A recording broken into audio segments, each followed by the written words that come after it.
So, I do plan on making a series of videos in my Point Refined Defining Historical Racism playlist.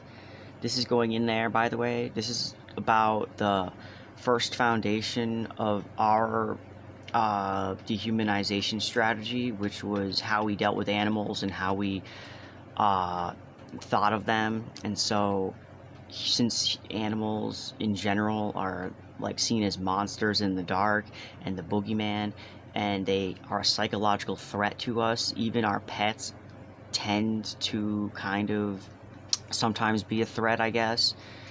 And animals sometimes remind us of death and despair.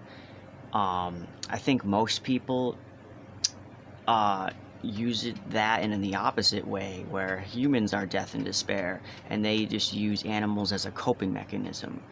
So it's either about how we hate animals or how we hate ourselves, because we're animals and we like to think we're better than everything else, but we destroy the planet and everything around us, and we're crazy, kind of.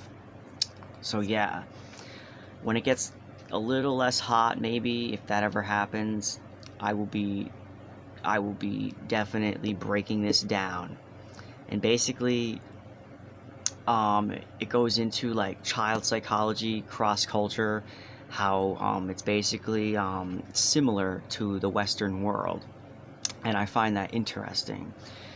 And like dehumanization and genocide and stuff like that, it can only really be accessed um, by contradictions and weaponizing the principles of how we think of animals to be able to do that to other people, because we think animals are less than, and the only way we could possibly murder humans to the level that genociders seem to do is by using the neurological underpinnings of how we deal with animals. Now, we don't go out of our way thinking about this, about other animals, to be able to harm other human beings, but it sort of comes up when we call people like names. Like, we call them like pigs to mean they're fat, we call them rats to mean they're like you know infiltrators and diseases, and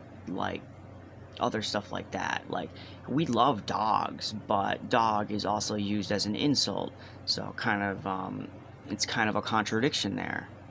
Alright, prepare for these videos one of these days.